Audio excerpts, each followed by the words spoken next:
This comment fueled the growing suspicion surrounding Mary. Further gossip suggested that investigators had recovered a piece of pie, still wrapped in paper, and tested it for traces of arsenic.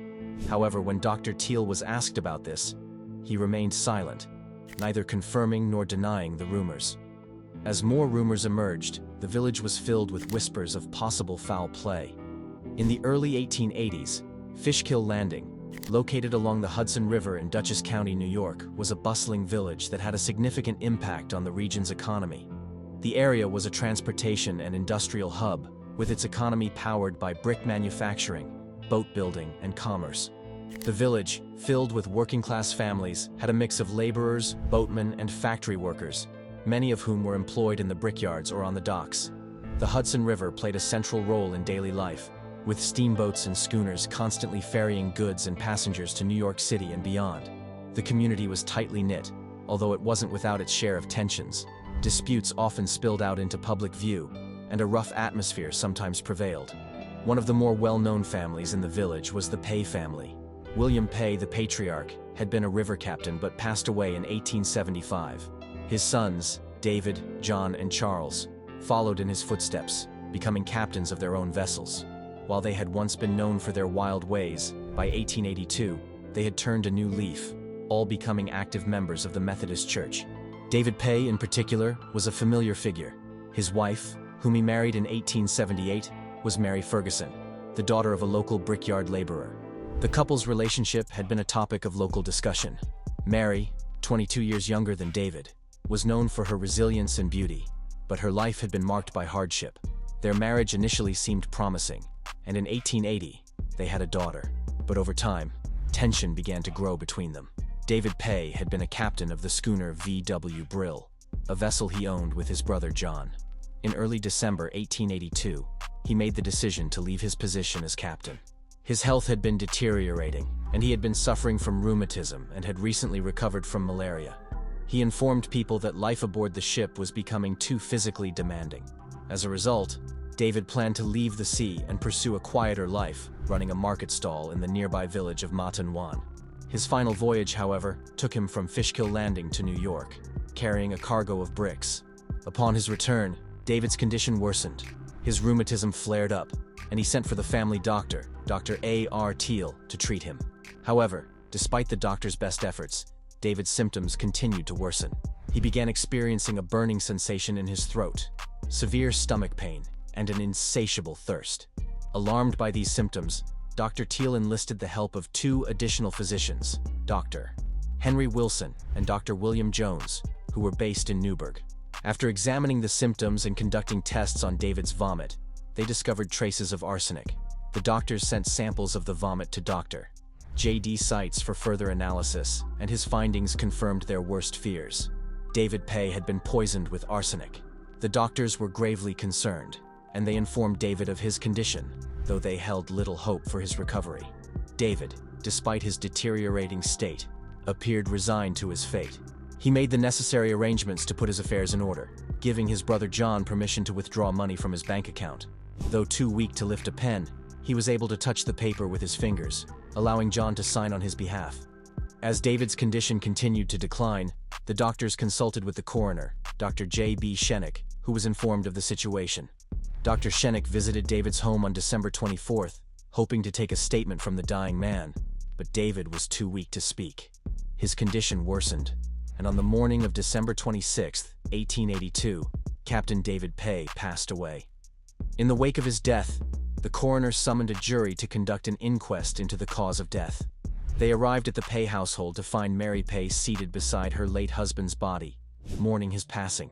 Her grief appeared genuine, but some of the onlookers harbored suspicions about her true emotions.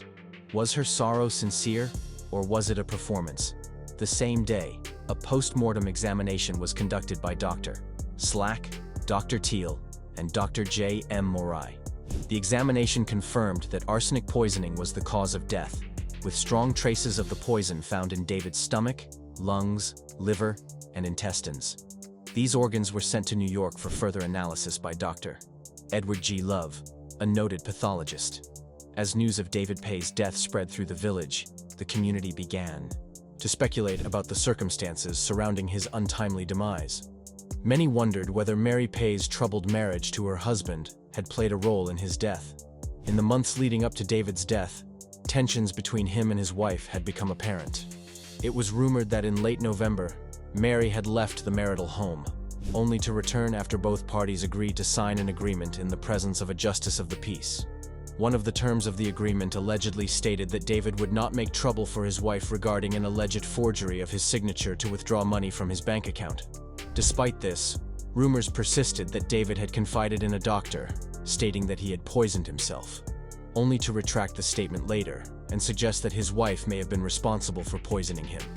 As these suspicions circulated, David's brothers and sisters, who had been present at his side during his final days, vowed to uncover the truth behind his death. Mary Pay's conduct during this time did little to dispel the suspicions. She had been the one to administer her husband's medicine during his illness, but after his initial refusal to take any more from her, he had refused to accept anything from her. When questioned by the physicians about the treatment she had given him, Mary denied providing anything other than what had been prescribed. Yet rumors about her involvement continued to spread. One story claimed that when David's health had taken a turn for the worse, and he was gasping for breath, a member of the household had informed Mary that her husband was dying. Her response, reportedly, was chillingly indifferent. Well, what of that? On December 28, 1882, Captain David Pay's funeral took place in the Methodist Church in Matan Wan. The community gathered to pay their respects, and Mary appeared visibly grief-stricken as she sat among the mourners. After the funeral, however, the situation took a dramatic turn. Mary was arrested and brought before Justice W.O. Harris. She was accused of administering arsenic to her husband, leading to his death. Despite the seriousness of the accusation, Mary was not immediately jailed. Instead, she was allowed to return home for the night under the strict supervision of an officer. The next morning, the inquest began, with Mr. H.H. Bantis, appointed to represent Mary, and Mr. John F. Scholas, appearing on behalf of the district attorney. The testimony revealed deep-seated troubles within the Pay marriage. Witnesses painted a picture of unresolved tension and betrayal that had marred their relationship. Several witnesses testified about the deteriorating state of David and Mary's marriage. 1. William Pay, the nephew of the deceased, spoke about finding a stick with a rag tied at each end in a well on the Pay property. The contents of the rag were never tested, but it added to the suspicions surrounding Mary's involvement in David's death. Other witnesses, including Alan Horton and Amos Luther, described the troubled relationship between the couple, with allegations of infidelity and deceit. It was revealed that Mary had left the marital home at one point and gone to stay with others, but had later returned after agreeing to reconcile. The final testimony came from a neighbor, William Dingy, who had visited David every day during his last illness. Dingy recalled that David had suspected poisoning but did not directly accuse anyone. He also mentioned that David believed a woman named Mrs. Roth had attempted to turn Mary against him, but no direct evidence tied Mary to the poison. Despite the testimony, it was clear that the marriage had been fraught with issues. The evidence, however, remained circumstantial, and the inquest would continue to search for the truth. The dark rumors swirling around Mary Pay only deepened the mystery of Captain David Pay's sudden and suspicious death, leaving the community to wonder if the truth would ever fully come to light.